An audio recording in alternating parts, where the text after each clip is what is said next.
Yan mga idol, oh. Yan. Nagisa na po tayo idol ng chicken. Kasi magluluto tayo idol ngayon ng kalderetang chicken. Yan idol, oh. Kalderetang chicken.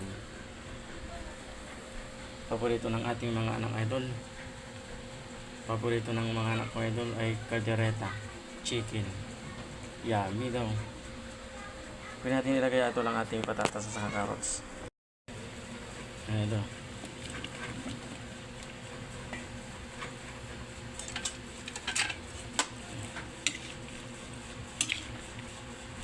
Bali, nilagyan ko na po siya ng konting toyo kanina idol.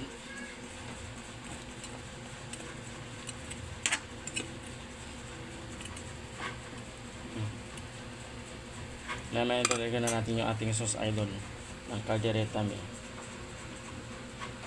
Idol, kumulo na po idol. Ulit, hindi natin ilagay idol ang ating kaldereta sauce para lalong sumarap po idol ang ating chicken.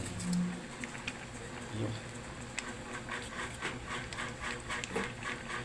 Ginisa lang yung idol, simpleng ulam lang yung idol pero masarap idol. Yummy ang kalalabasan.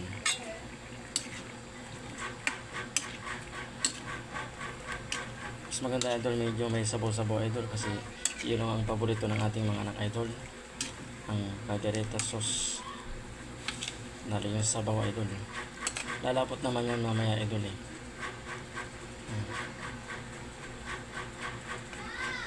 Ito na tayo maglagay idol ng ating ginisa ay ano, magic sarap.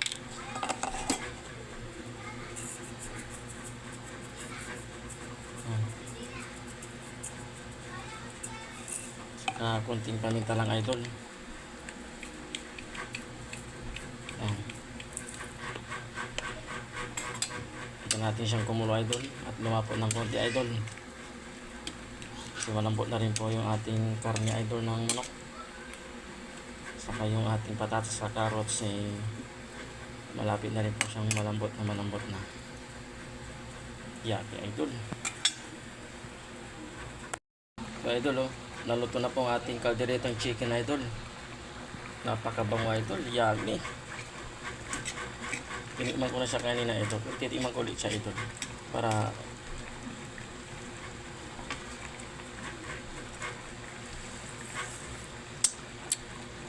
wow, sarap ito. Kalderetang lasa idol.